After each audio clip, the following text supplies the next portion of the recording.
Picture this. You're in the gym, lost in your own world, listening to your favorite Penguin Z music, when something in the corner of your eye draws your attention. You turn your head, curiosity salivating at what it might be. And there she stands, a towering pillar of strength and muscle. A muscle, mommy! Thighs so dense with muscle, you can't help but imagine your head being turned to tomato paste at their mercy. I'm Salbaba Black Sheep. Have you any soul? No sir, no sir. But have you ever wondered why there's a surge in interest for muscular women online? And what it reveals about our culture? No? Well, now you will. You might be like, Saba, what are you yapping about? There's nothing controversial about a well-toned woman. Well, yeah, on the surface. But let's dig a little deeper. Let's get a little delusional and take a deep dive, exploring why this alternative interest has emerged and its effects on women who embrace this physique. In the past, there wasn't a lot of vocalization for the desire of stronger builds. There was more of a focus on petite bodies. Now there's a shift. The once dismissed physique is now celebrated by many, and that isn't a bad thing. Creating a culture where women with diverse builds are still seen as desirable is important, and may help many see beauty within themselves. It signals a broader acceptance beyond just narrow beauty standards. But how long are you going to be chiming a wholesome sentiment when you read 1,000 too many tweets about how Karlach gets you harder than I am looking at a 42-year-old man crying over the loss of his identity? Don't get me wrong, men being comfortable within their masculinity and sexuality to a point where vocalizing their attraction to fictional character, real person that is outside the normal beauty standards isn't a bad thing at all. It greatly shows the acceptance and nuances of sexuality and sexual expression. But I have noticed many real women who have lifestyles that create these physiques are often only seen as their body and sexualized to a strange degree. Almost like just because they physically don't fit within a gender binary, they aren't always seen as real people. Simp for a fictional character? All you want. But when that public simping is for a real person, it can quickly become objectifying depending on how it's framed. When did this shift begin? Well, there always has been a niche interest. The question is how it became so normalized. And I think the internet played a huge role in that. Its privacy allows people to discuss and share things about themselves that feel private, mostly because it feels like screaming into a chasm at times. That creating a more accepting and understanding culture.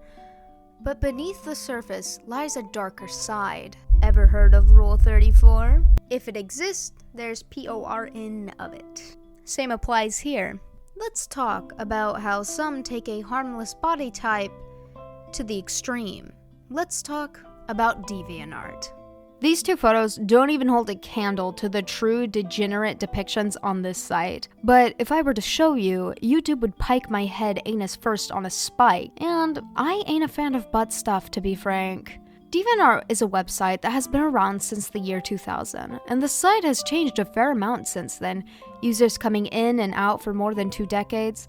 Yet, like the Great Wall of China standing strong against the waves of time, one aspect of this unique art site has never changed. That being their vulgar penchant for low-quality fet content. When all is lost, always know the freaks that make this shit are out there in the world somewhere. I think the start for the online normalization of fetting these builds began in places like this, over time bleeding into more mainstream audiences where it became less extreme, just more normal and less hypersexualized. Though that reminds me, when I was 16 and some person with a muscular futa fet asked me to RP, a futa, or also known as a futanari, is a Japanese term that pretty much means a woman with a pantaloon snake. as one might say. And out of sheer hilarity, of course I said, yes, I'd happily type out messages pretending to have a horse cock for you. I forced him to roleplay having a tea party as quote-unquote foreplay. Then once the tea party was done, and he was waiting for his hot fuda action, I left and blocked him without ever typing anything more than about my favorite types of teas.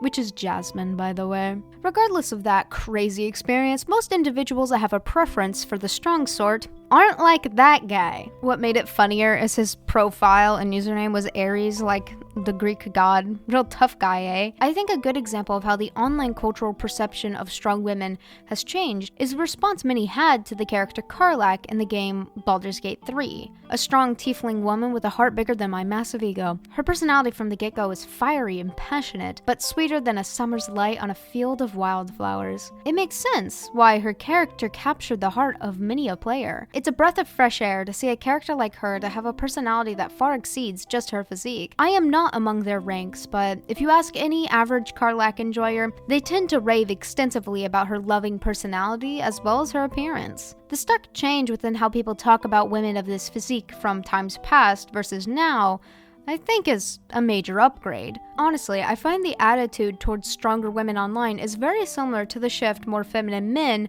have gone through online as well. Even in real life, the strict gender binary has begun to blur, allowing people to feel more comfortable just being whoever they want to be without worry of what others think.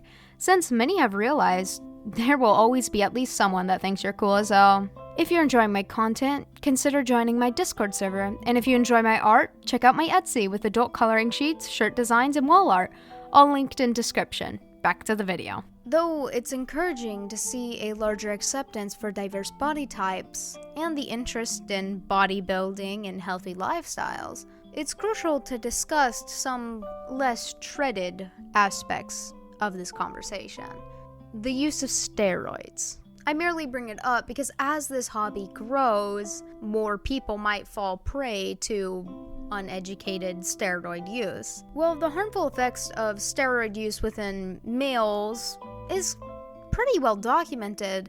The conversation often overlooks the implication for women. For women, there are a lot of risks when using steroids. These often include major hormonal imbalances, reproductive issues, and even long-term internal organ damage.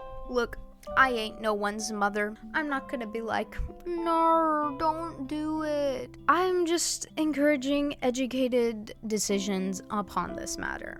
But I am radically uneducated to speak any more on this, so I'll leave that to my betters.